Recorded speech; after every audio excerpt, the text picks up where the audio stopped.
you're clapping with the beat while you're singing along, should we try that out? Here we go. Yeah, just like that. Here we go. 1, 2, 1. I wanna live like there's no tomorrow, love. Like I'm on borrowed time. It's good to be alive. Sing it out. I wanna live.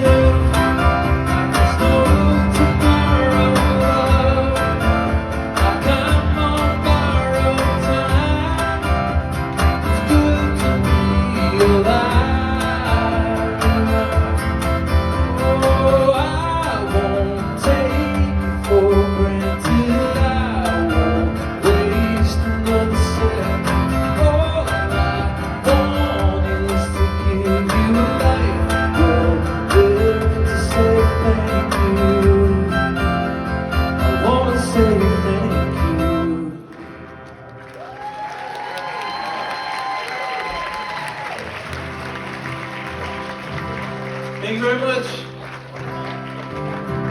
Guys, I'm so sorry. Well, let's keep going. Let's just keep going.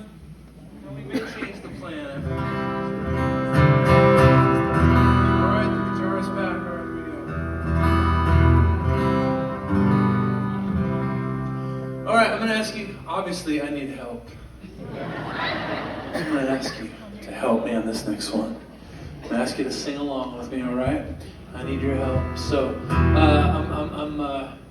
I normally, you know what I don't like? I don't like artists to like make me do things. Like, bro, I came here to watch you do things. I just want to relax and watch the show. But I'm gonna ask you to help me out on this one. So, I'm gonna ask you to sing along with me. Thank you. Thank you very much. All right. I've spent the last 2 days trying to solve some technical difficulties. And that's why you guys had to wait in the lobby for a little while. I'm sorry. But I may have just figured out a workaround. I've got so give you a little, I've got some pre-recorded loops. It seems like it's happening when I do the loops live. There's just one more song I want to do where I make the loop in the moment. But if I make it, and then I detach the guitar from here and run the guitar without it going through the looper, it might be all right. So I'm gonna, or it could be a disaster, but we'll all be in it together. So I might try that. Thank you. Let's see. Hold on. So let me do something.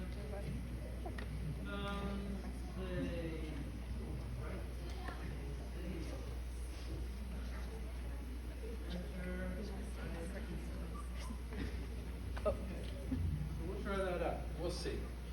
After I share a few things. But let me make sure I know what I'm doing in the moment.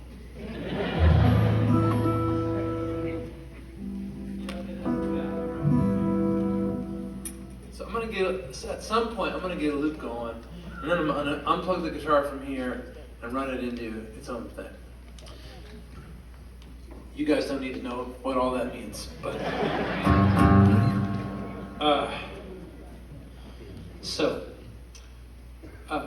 thank you for being here this evening.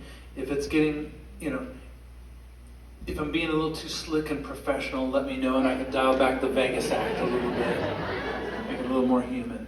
But if you've never seen me before, if you have seen me before, you're actually not surprised by any of this, actually.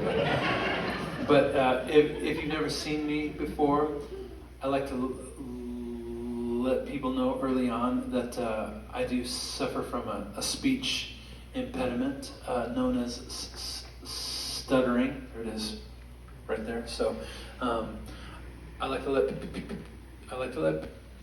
people know this early on so that you're not worried about me when it happens, because I'm just fine. It's not nerves or anything like that.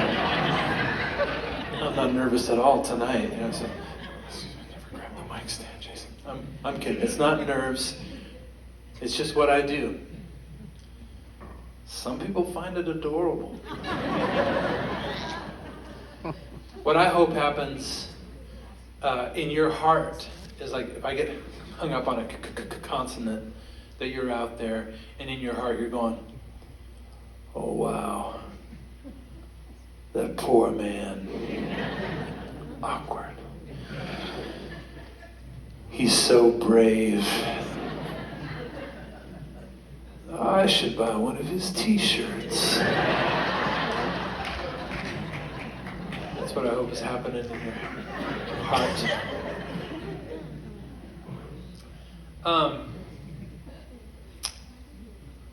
Ironically, my stuttering, it usually gets worse. It seems like it acts up the most when I don't want it to happen. And oftentimes a stutterer's hardest word is their own name. And that's, for me, that's because, like, if I meet you, the first thing you're going to say is, oh, hey, what's your name? And then I'm going to try to tell you, and I'm thinking, don't stutter, don't stutter, don't stutter. Because if I stutter, and I go, you're going to be, if you don't know that I have that issue, you're going to be caught off guard, and you're probably going to laugh before you realize what's happening, you know. And then all of a sudden you'll realize what's happening, and then you'll feel horrible. And you'll feel kind of guilty and shame, and I'm codependent, so that means then now I gotta make you okay. I gotta like help you. No, it's a lot of drama for the first time, like our first interaction, right? And so I'm just like, don't stutter, you know. And then that's usually when it'll happen, right? And so very often, one of the reasons why I tell people about it in the beginning of the night is that once we've established that, then I'm not worried about it as much anymore, and then it doesn't happen as much anymore, you know. So anyway, I found that anxiety can kind of be like that, right? That very often I'm the author of my own anxiety in the ways that I'm trying to not feel anxiety. And I'm usually trying to do that by what? By trying to control the world around me, right? And trying to manage things. That's usually, and I'm doing that to try to keep myself from feeling anxiety. Because I think if I can control things, then I won't have to feel afraid. I won't have to feel out of control. I won't have to feel anxious. And so I've noticed this about myself, is that I'm kind of a clingy control freak. And I can have a death grip on the things that I care about, like my dreams, my children, and relationships. I want to control these things, mitigate the chaos, you know, my expectations for how I think things ought to go. And I can have a death grip on the things that I care about and then spend all my energy trying to bend reality to get it to serve the things that I care about. And all this clinging and controlling is only reminding me every moment that I can't hold on to anything and I can control even less, right? And then it's just I'm authoring my own anxiety. And the only antidote that I know of to manage all that is to learn how to hold things like this. Surrendered, with trust in my heart, held with an open hand, palms up. I still get to hold things, right? But I'm not doing all this to it, right? And so this is anxiety. This is peace, right? So I wrote a song about it called I'm Gonna Let It Go. And here's a fun fact. Originally when I wrote the song, I titled it Let It Go. That's weird. That's exactly what they did on my record label when I turned it in with that title. I'm like, what? What's the problem, guys? Yeah, Jason, we're not sure if you're aware of this or not, but there was a pretty big Disney movie in recent memory that featured a beloved anthem, beloved across the globe, called Let It Go. Yeah, so my song's different. What? Yeah, we're just afraid that when people ask Alexa to play Let It Go, that it's not going to play your song.